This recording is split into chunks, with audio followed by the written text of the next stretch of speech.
ओम शांति। 4 अप्रैल 1984 की अव्यक्त मुरली। हेडिंग है संगम युग की श्रेष्ठ वेला, श्रेष्ठ तकदीर की तस्वीर बनाने की वेला। देश विदेश से आए संपन्न और संपूर्ण बनने के पुरुषार्थी बच्चों प्रति अव्यक्त बाप दादा बोले, आज बाप दादा हर एक ब्राह्मण श्रेष्ठ आत्मा के श्रेष्ठ जीवन के जन्म की वेला, तकदीर की रेखा देख रहे थे। जन्म की वेला सभी बच्चों की श्रेष्ठ है, क्योंकि अभी युग ही पुरुषोत्तम श्रेष्ठ है। श्रेष्ठ संगम युग पर अर्थात श्रेष्ठ वेला में सभी का श्रेष्ठ ब्राह्मण जन्म हुआ। जन्म वेला सभी की श्रेष्ठ है। तकदीर की रेखा, तकदीर भी सभी ब्राह्मणों की श्रेष्ठ है, क्योंकि श्रेष्ठ बाप के शिववंशी ब्रह्मा कुमार व कुमारी हैं। तो श्रेष्ठ बाप, श्रेष्ठ जन्म, श्रेष्ठ वर्षा, श्रेष्ठ परिवार, श्रेष्ठ खजाने, यह तकदीर की लकीर जन्म से सभी की श्रेष्ठ है। वेला भी श्रेष्ठ और प्राप्ति के कारण तकदीर की लकीर भी श्रेष्ठ है। यह तकदीर सभी बच्चों को एक बाप द्वारा एक जैसी प्राप्त है। इसमें अंतर नहीं है। फिर भी एक जैसी तकदीर प्राप्त होते भी नंबरवार क्यों? बाप एक, जन्म एक, वर्षा एक, परिवार एक, वेला भी एक संगम युग, फिर नंबर क्यों? सर्व प्राप्ति अर्थात तकदीर सभी को बेहद की मिली है। अंतर क्या हुआ? बेहद की तकदीर को जीवन के कर्म की तस्वीर में लाना, इसमें यथाशक्ति होने के कारण अंतर पड़ जाता है। ब्राह्मण जीवन अर्थात तकदीर को तस्वीर में लाना, जीवन में लाना, हर कर्म में लाना, हर संकल्प से, बोल से, कर्म से तकदीरवान को तकदीर अनुभव हो अर्थात दिखाई दे। ब्राह्मण अर्थात तकदीरवान आत्मा के नयन, मस्तक, मुख की मुस्कुराहट, हर कदम सभी को श्रेष्ठ तकदीर की अनुभूति करावे। इसको कहा जाता है तकदीर की तस्वीर बनाना। तकदीर को अनुभव की कलम से कर्म के कागज के तस्वीर में लाना। तकदीर के तस्वीर की चित्र रेखा बनाना। तस्वीर तो सभी बना रहे हो, लेकिन किसकी तस्वीर संपन्न है और किसकी तस्वीर कुछ ना कुछ किसी बात में कम रह जाती है। अर्थात प्रैक्टिकल जीवन में लाने में किसकी मस्तक रेखा अर्थात मनसा, नयन रेखा अर्थात रूहानी दृष्टि, मुख की मुस्कुराहट की रेखा अर्थात सदा सर्व प्राप्ति स्वरूप संतुष्ट आत्मा। संतुष्टता ही मुस्कुराहट की रेखा है। हाथों की रेखा अर्थात श्रेष्ठ कर्म की रेखा। पांव की रेखा अर्थात हर कदम श्रीमत प्रमाण चलने की शक्ति। इसी प्रकार तकदीर की तस्वीर बनाने में किसका किसमें अंतर पड़ जाता है। जैसे स्थूल तस्वीर भी बनाते हैं तो कोई को नैन नहीं बनाने आते, कोई को टांग नहीं बनाने आती, कोई मुस्कुराहट नहीं बना सकते, तो फर्क पड़ जाता है ना। जितना संपन्न चित्र उतना मूल्यवान होता है। वो ही एक का चित्र लाखों का मूल्य कमाता और कोई 100 भी कमाता, तो अंतर किस बात का हुआ? संपन्नता का। ऐसे ही ब्राह्मण आत्माएं भी सर्व रेखाओं में संपन्न न होने कारण, किसी एक रेखा, 2 रेखा की संपूर्णता न होने कारण नंबरवार हो जाते हैं। तो आज तकदीरवान बच्चों की तस्वीर देख रहे थे। जैसे स्थूल तकदीर में भी भिन्न भिन्न तकदीर होती है, वैसे यहां तकदीर की भिन्न भिन्न तस्वीरें देखी। हर तस्वीर में मुख्य मस्तक और नयन तस्वीर की वैल्यू बढ़ाते हैं।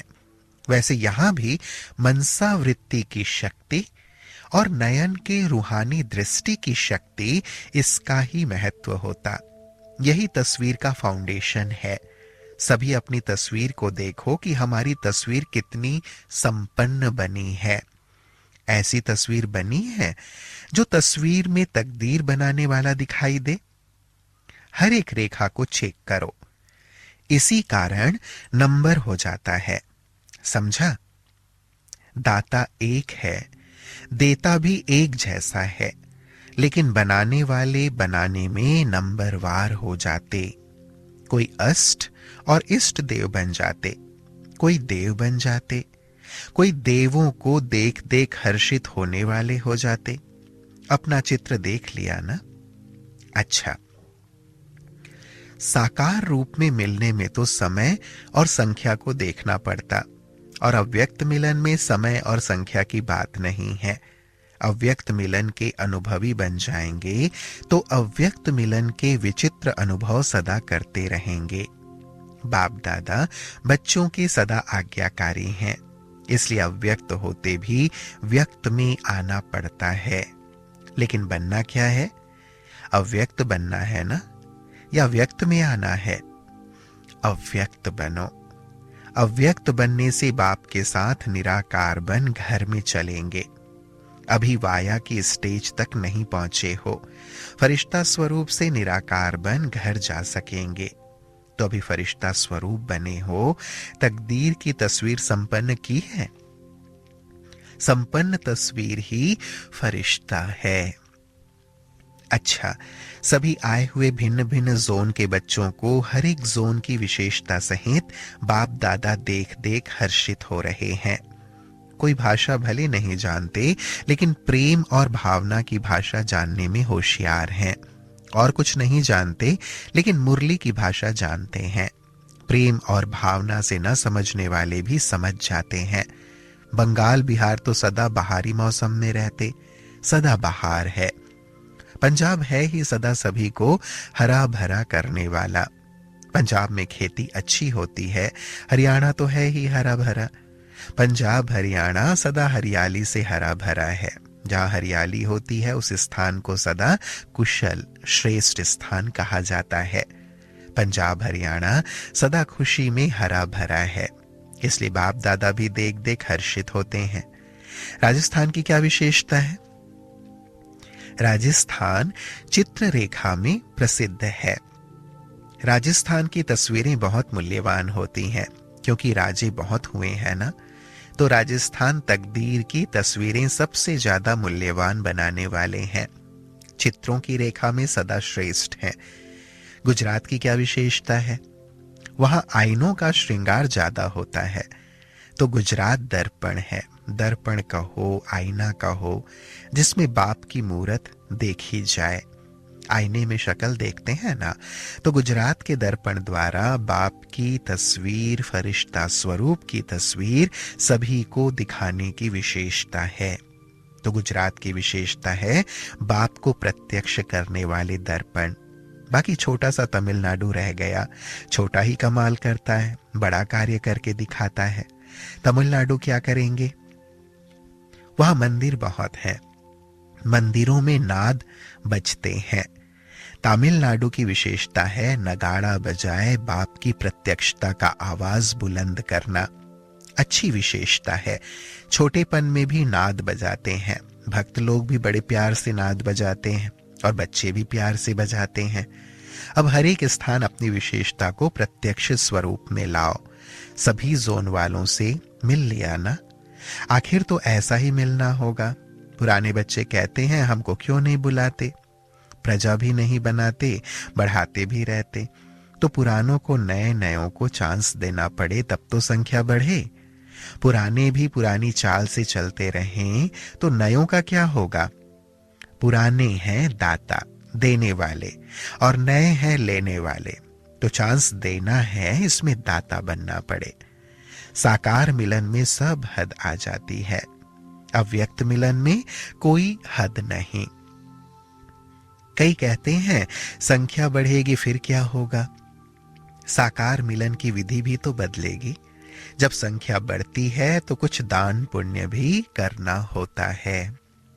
अच्छा, सभी देश विदेश के चारों ओर के स्नेही बच्चों के स्नेह के दिल के आवाज, खुशी के गीत और दिल के समाचार के पत्रों के रिस्पॉन्ड में बाप दादा सभी बच्चों को पदम गुणा याद प्यार के साथ रिस्पॉन्ड दे रहे हैं कि सदा याद से अमर भव के वरदानी बन बढ़ते चलो और बढ़ाते चलो। सभी उमंग उत्साह में रहने वाले बच्चों को बाप दादा स्वउन्नति और सेवा की उन्नति के लिए मुबारक दे रहे हैं। मुबारक हो, सदा साथ हो, सदा संपन्न और संपूर्ण हो, ऐसे सर्व वरदानी बच्चों को बाप दादा फिर से याद प्यार दे रहे हैं। याद प्यार और नमस्ते। हम बच्चों का भी प्राणेश्वर बाप दादा को याद प्यार और नमस्ते नमस्ते नमस्ते। फिर प्यारे बाबा ने पार्टियों से मुलाकात की। सदा स्वयं को बाप समान संपन्न आत्मा समझते हो। जो संपन्न है वह सदा आगे बढ़ते रहेंगे, संपन्नता नहीं तो आगे नहीं बढ़ सकते। तो जैसे बाप वैसे बच्चे। बाप सागर है, बच्चे मास्टर सागर हैं। हर गुण को चेक करो। जैसे बाप ज्ञान का सागर है तो हम मास्टर ज्ञान सागर हैं। बाप प्रेम का सागर है तो हम मास्टर प्रेम के सागर हैं। ऐसे समानता को चेक करो, तब बाप समान संपन्न बन सदा आगे बढ़ते जाएंगे। समझा? सदा ऐसी चेकिंग करते चलो। सदा इसी खुशी में रहो कि जिसको विश्व ढूंढता है उसने हमको अपना बनाया है। अच्छा, ओम शांति।